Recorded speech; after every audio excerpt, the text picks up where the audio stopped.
us here on the Comic Culture Warrior video channel.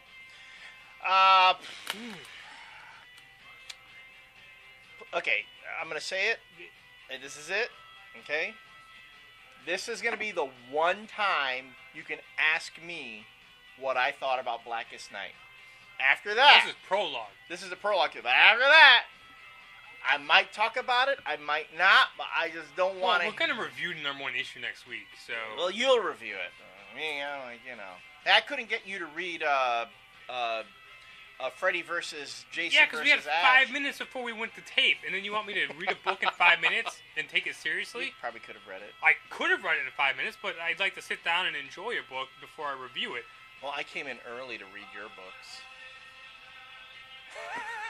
Well, you know what? If you would have told me at 11 o'clock or 12 when I talked to you and you said, "Hey, read that, and make sure so we can review it," and I would have had 5 or 6 hours, to work and get shit done, and then take in a book, I would have done it. You see what I live with, folks? See what I live with? Well, not really, but yeah. All right. Green Lantern number 43, the prologue to Blackest Night by Jeff Johns and Doug Mahnke, with inks by, I always forget the inker's last name, which shames me, Christian Alamy. This is stunning artwork. This is a really in-depth story. I know Jose posted on the Comic Culture Warrior blog after reading this issue that the Black Hand was our CCW character of the week. And after the strength of this particular issue, you could see why. We set up the whole... If a hero is only as good as his villain, we've got a really good villain here in the Black Hand. I myself didn't really get the Black Hand with the whole deal. I kind of thought he was a cheesy character.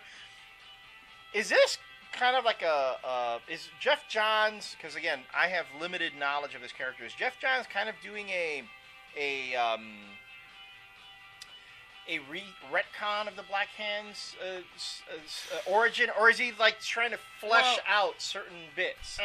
I'm not familiar with the Black Hand either. I've been just reading Blackest Night, or I just got into Green Lantern when Johns came on, and after Rebirth, so I don't know any of the Black Hand's older stories. I know who he is, and I know he's been around, but there is one scene here that this scene where he shows up and he sees Green Lantern for the first time.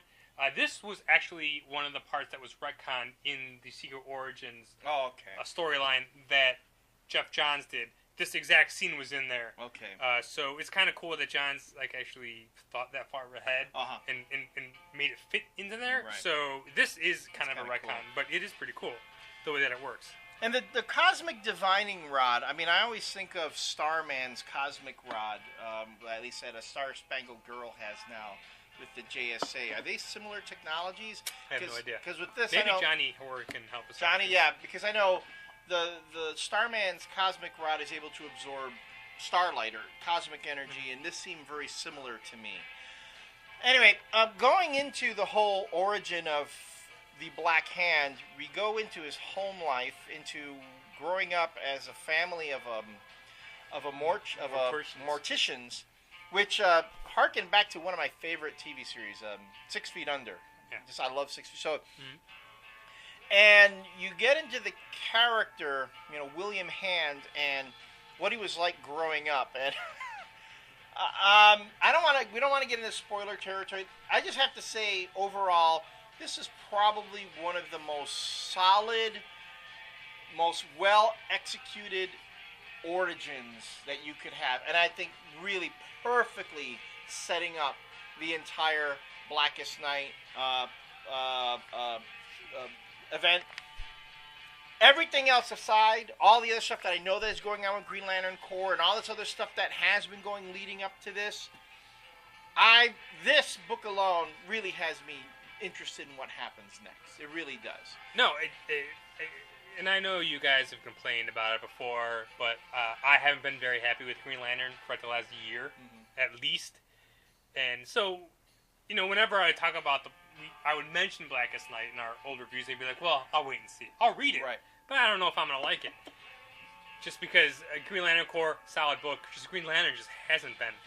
But after reading this, like, and it kills me because this is what Jeff Johns can do. Mm-hmm. Like, when he really wants to do it, man, the guy can tell a fucking solid story. Right. And it just had me from beginning to end. And, of course, the Doug Mankey art completely helped in that area. Mm. Because if Ivan Reis was doing this, I don't know if I would have been that much into it as I am. But the Doug Mankey stuff is just fucking beautiful. Mm. And it complements the story so well. Like, perfect. I mean, I would even go as far as to say that this is probably the second best comic I've read this month, right after Detective.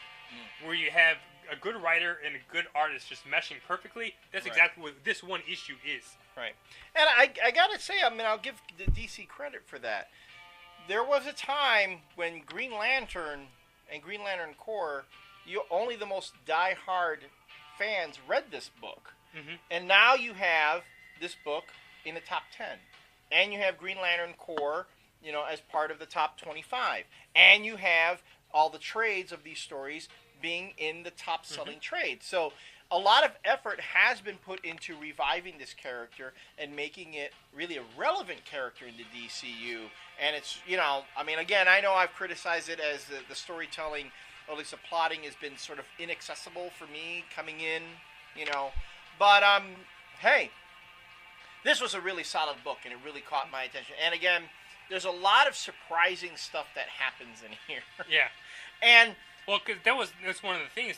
It's been known for a while that the Black Hand is going to kind of be the leader of the Black Lanterns, but you're kind of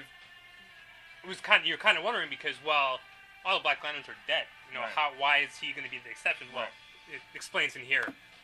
So you could have taken that Zero issue that they released on Free Comic Book Day. That's what I was going to say. This, if I would have read this as a Zero issue or like part of it, I would have been like, holy shit. Bring it on! I want to read it. But like that Blackest Night Zero, I was like, Well, I was gonna say though, you take that Zero issue and then you follow it directly with this, you've got me. But there was so much in between. I mean, again, so much leading up, and I think really that's what the problem has been with DC. Too much build-up between each event. What happened with Final Crisis? You had 2 weekly series leading up into Final Crisis until finally you get to it, and Blackest Night better rock because with all the lead-up that's coming up to it, it's gotta rock. I think if, again, you give me that Zero issue, you give me this issue, bam, that's all the setup I need. Yeah. And let's go into Blackest Night and tell me and let's see what happens from there. Yeah. Beyond that, I'm of the man. I don't want to show, but that last panel, Doug Mankey is bringing it on that last splash. Yeah. I mean, I'm telling you, you've got to see this book to appreciate it. As long as John's writing and the story, as long as he stays up at this plateau and doesn't let himself fall down again, I think this miniseries might be awesome. I know DC's not calling it an event, but if every issue of Darkest Night or Blackest Night can be as good or better than this, it'll blow fucking Marvel's bullshit out of the water. Hands down. And I mean, I'm so looking forward to this now. I can't even tell you when that whole Dark Reign bullshit started, I could have cared less. Because Secret Invasion just killed it for me because it was terrible. Yeah, I agree. But, this is how you get people ready for a miniseries or their summer event. Or even make it a thing where you don't have to do too much, read all these different books. I mean, this is a book for Green Lantern fans. Yeah, and so we can touch on this. Dark Reign, we've already discussed, has over 100 issues and tie-ins. Well, here's a checklist for Blackest Night. These are all the books. Mm-hmm.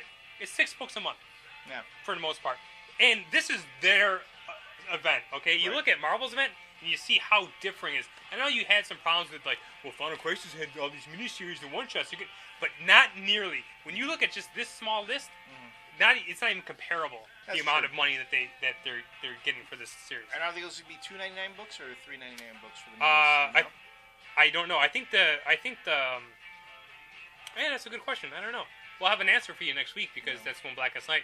But it's going to have 3 miniseries, and then it's going to go through the Blackest Night miniseries, and then it's going to run through Green Lantern and Green Lantern Corps, which is exactly how they did Sinestro Corps, and I was fine with that. It stayed within the Green Lantern books, which is fine. So, but even if they were $3.99 for every single one, you're still paying a fraction of what Marvel wants to get for you for all their tie-in bullshit. And this is all the stuff that's actually relevant to the story. So yeah, great start.